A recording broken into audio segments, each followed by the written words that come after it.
అనంతపురం జిల్లా వ్యాప్తంగా యూరియా దొరకక రైతన్నలు తీవ్ర ఇబ్బందులు ఎదుర్కొంటున్నారు. ప్రస్తుత ఖరీఫ్ సీజన్ కావడంతో పంటలు సైతం వేసిన సందర్భం ఉంది. అయితే రైతన్నలు షాపుల దగ్గరికి వెళ్ళినా కూడా బారులు తీరిన పరిస్థితి ఏర్పడింది. ముఖ్యంగా ఏదైతే ప్రైవేటు మందుల షాపులు ఉన్నాయో అక్కడికి వెళితే కేవలం ఆ యూరియాతో పాటు మిగతా ఎరువులు తీసుకుంటేనే యూరియా ఇస్తున్నట్లు రైతన్నలు వాపోతున్నారు. ఇప్పటికైనా ప్రభుత్వం సకాలంలో స్పందించి రైతన్నలకు యూరియా అందజేయాలని కోరుతున్నారు. ప్రస్తుతం అనంతపురం జిల్లా తాడిపత్రి మండల పరిధిలోని చిన్నపల్లి గ్రామంలో ఉన్న మరిన్ని వివరాలు రైతులతోనే అడిగి తెలుసుకునే ప్రయత్నం చేద్దాం. మా పేరు రాజేశ్వర నాయుడు, చిన్నపల్లి గ్రామం. మాకు ఇప్పటికే వర్షాలు చాలా లేట్గా వచ్చి పడినాయి. మేము మొక్కజొన్న చేను ఇచ్చి 10 రోజులు అవుతుంది. ఇంతవరకు దానికి యూరియా ఇప్పుడు దాని పెరుగుదల కావాలంటే యూరియా అవసరం మాకు. ఇప్పుడు యూరియా దొరకాలంటే యూరియా చాలా కష్టంగా ఉంది.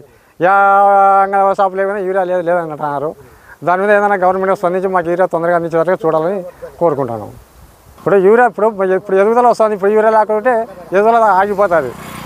దానివల్ల ఇప్పుడు ఎక్కడ షాపు లేకపోయినా ఎక్కడ డీలర్ షాప్ దగ్గర పోయినా కూడా యూరియా లేదంటున్నారు. ఆ స్టాక్ ఏదో తొందరగా మీరు తెప్పించి మాకు కొద్దిగా సాయం చేస్తే మేము ఇప్పుడు ఇబ్బంది లేకుండా ఉంటాం. రామయ్య, చిన్నపల్లి గ్రామం, పెద్దపురం రెవెన్యూ, తాడిపత్రి మండలం. మాకు యూరియా కొరత చాలా ఇబ్బందిగా ఉంది. డీసీఎంఎస్లకు కానీ సచివాలయాలు కానీ ఎక్కడ దొరకడం లేదు. కనీసం 5 మూటలకు కన్నా 1 మూట వేస్తే మాకు అందుబాటులో ఉంటుంది. అన్నీ ప్రైవేట్ కోరుతున్నాయి. మామూలుగా ప్రైవేట్ డీసీఎంఎస్లో సచివాలయం దొరక్క ప్రైవేట్కి వెళ్తుంటే ఎక్కువ రేటు పెట్టి ఇస్తున్నారు. కానీ మనకు అలా దొరకడం లేదు. ఎక్కువ రేట్ అంటే కష్టం కాబట్టి తీసుకునేకి దయచేసి డీసీఎంఎస్లో సచివాలయం అందించాలని అడుగుతున్నాం. మూటన ఏరియా కలపంది వేస్ట్. ఖరీఫ్ సీజన్ ఆల్రెడీ చాలా లేట్ అవుతుంది. ఆగస్టు సెప్టెంబర్ వస్తూ ఉంది. ఈ తరుణంలో కనీసం ఏరియా అన్న కొంచెం వాడితే పైర్లు బాగుంటాయని అడుగుతున్నాం.